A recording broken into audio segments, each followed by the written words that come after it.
What's up, everyone? My name is Duco, and welcome to another episode of the Flint Live.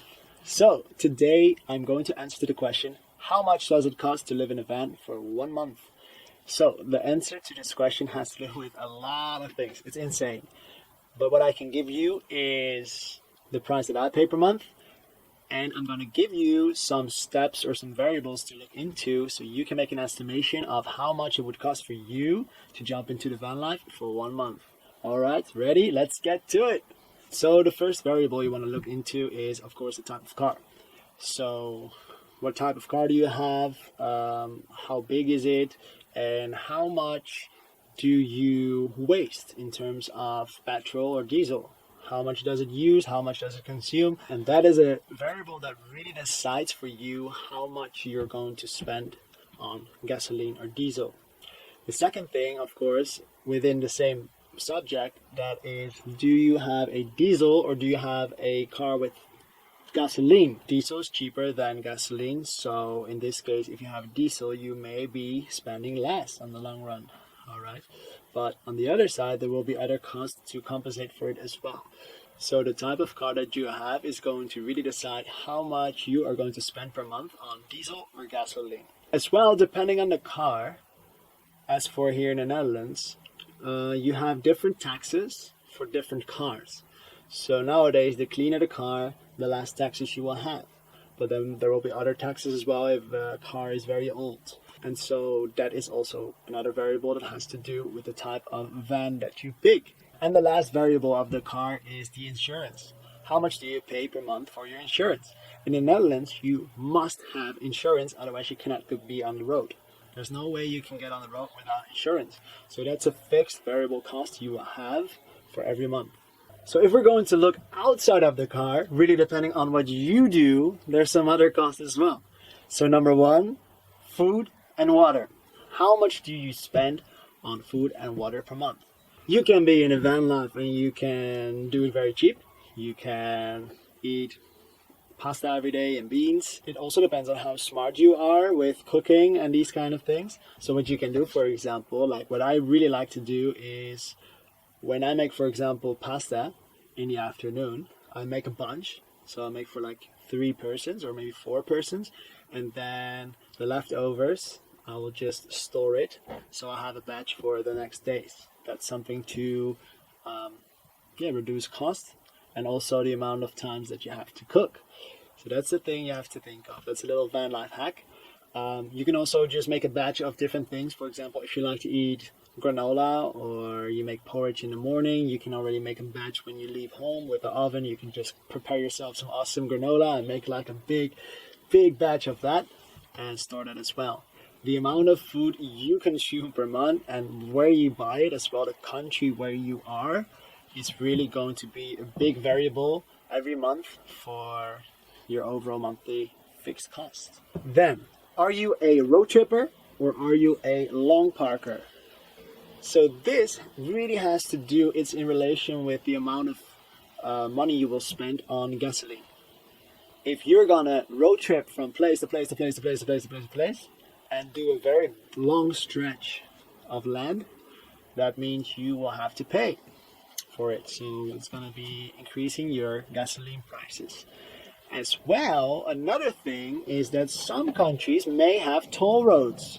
Some countries may not have toll roads. So if there's going to be toll roads, maybe you want to avoid them, or you want to, or you have to pay for them simply. Yeah, that's another thing that will add up to these kind of things. But if you are a long parker, that means you're going to be on the same spot for a long time, and that means that you almost don't have any gasoline cost. So that's something you want to look into as well. And the last thing is unexpected costs. So before you get on the road, you want to make sure that you have a bit of extra budget just for unexpected expenses, because something may happen on the road. Maybe some part of your van will not work anymore, you have to replace it, or you bump into something and you have to fix it. You want to have a bit of extra money just to make sure that you can fix it. And these are costs you will never know when they're gonna come, but they'll come for sure. the longer you will be on the road, the more likely you will have unexpected expenses. All right, guys, let's get the list. I'm gonna share with you my expenses for the van per month.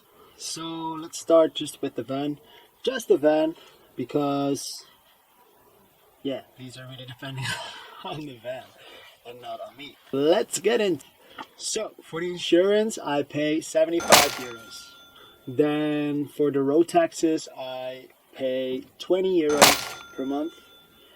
And then what I pay per month on diesel, that's what I have, it's 200 euros.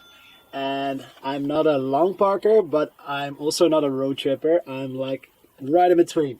So what I like to do is I like to go to a spot when the surf is good. I stay for a few days and then I go to the next spot. But I'm really staying in the same area.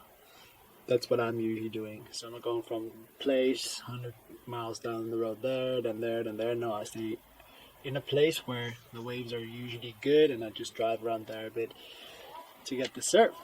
Now let's get into what I consume for food. So for food, I spend every month around 300 euros. Well, let's say between 300 and 400 euros. I like to eat organic food. I barely go to the supermarket. I usually go to the organic stores and get my food from there because it's just way better, and there will be hardly any pesticides on the fruits and the veggies that I eat, which I find very, very important. Okay, so that's my cost. But what you eat per month, that has to do with you. Then that's it. That's pretty much it. So if I would sum up my variable costs per month, I spent 595 euros. And then there's the last thing that I really want you to consider, and that is the unexpected expenses. So what I'm talking about is that depending on the van that you have as well, there might be a time that you get something that needs to be fixed from the car and then you need to fix it. So with me last year, I had that twice, and in total I spent around 1,300 euros on that, on fixing the car, getting new replacements and other parts of the car. So if we divide that by the year that I spent in a van, then it's around 120 euros a month, additional unexpected costs. So it really depends on all these variables that I just gave you, and you are going to decide for yourself if you're going to be a long parker, a road tripper. Are you going to be on the road for 1 month? Are you going to do a lot of things?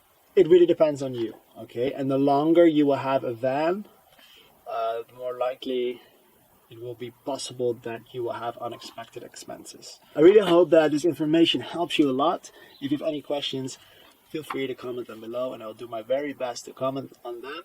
And if you like this video, chuck a like, subscribe, and I'll catch you in the next one.